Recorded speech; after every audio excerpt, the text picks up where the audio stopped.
Hi, it's Krista Giannak, Wise Words That Matter. And I thought I would go on here to talk about what really happens in the newsroom. Because I used to work for a group of newspapers here on Long Island, and I'd pitch stories to an editor. They would assign me stories, and a lot of people don't really know what actually happens. So I wanted to kind of fill you in and tell you some stories. So sometimes I would pitch stories to an editor and I would be really surprised by what they would come back with. So like one time I thought I had a good story lead. I had some good photos that I had found in the press release mailbox, and they were, political appearances. And I was like, oh, this is great. The politicians are actually being active in the community. But you want to know what the response was, which was really interesting. Not all political appearances are news. Now, it makes sense when you really think about it, but I hadn't really, I was kind of thinking that because they're politicians, kind of like how celebrities appear all over the place, and I don't think that's very exciting, but people eat it up. So I was like, maybe politicians are the same way. It turns out not quite. So I think it's important to consider that it really depends, and sometimes what seems to be newsworthy isn't quite. It has to be remarkable, it has to be unique, interesting. These politicians go do photo ops all the time, so it's not so remarkable or interesting a lot of times, especially if it's a local politician in the local town. The editors may not care about it. It has to be unique, or has to have some sort of human interest angle. It can't be salesy. And there is sort of an interesting difference between very local newspapers and more regional ones. So if a newspaper is covering a really small town or a township, they might decide to feature a business or a community leader more frequently because it's not about sales at that point. It might be about how this person or business has been a staple of the community for 20 years or whatever it is. I got to interview a lot of older people when I was there, people who were 80, 90 plus, because they had stories to tell. They could tell us about what our community was like years and years ago. They could tell us about living through the hurricane of the 1930s. I was there. We had a Hurricane Sandy here on the island, and I was working for the newspaper during, not actually during the actual storm, but during the aftermath, a few days afterward, I was scheduled to work at the paper. And it actually turned out to be a great opportunity to cover the positive side of Sandy.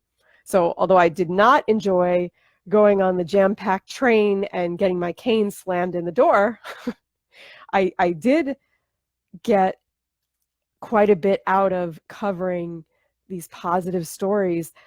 I felt good about being able to share something nice amidst all this tragedy and drama and strife. And, depending on who you talk to, it could be as minor as, oh my goodness, when can I wash my hair again, to, wow, I lost my home.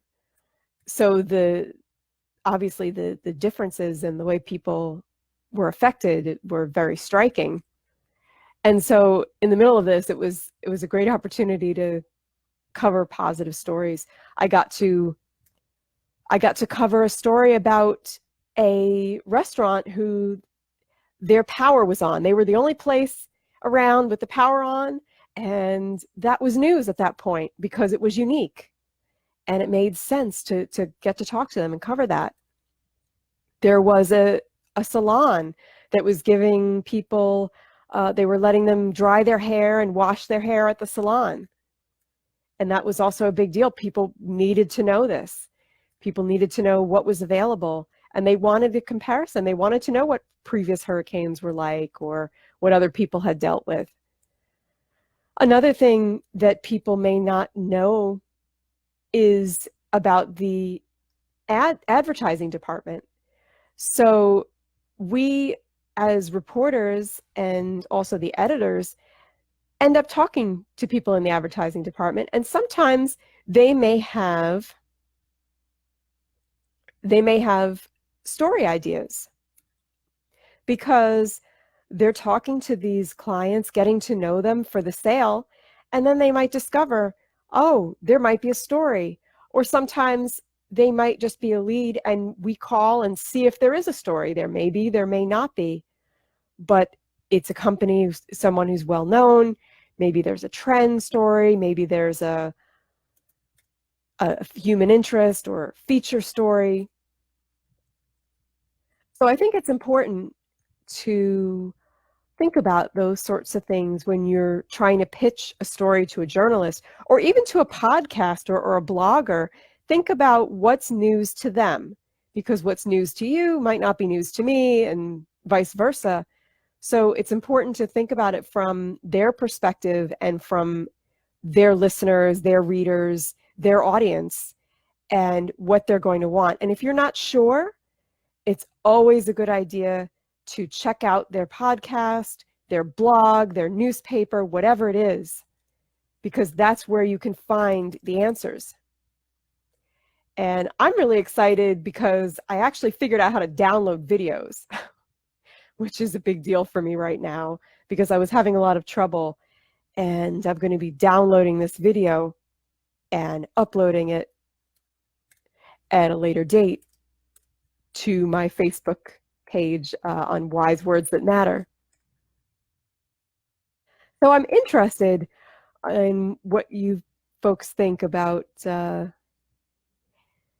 whether you've seen some stories that you were surprised they made the news. I know I've certainly seen many of those, or stories where you heard about it from someone else and you wondered, why isn't this covered? Why wasn't this in the paper? This is a great story or an important story or whatever it may be.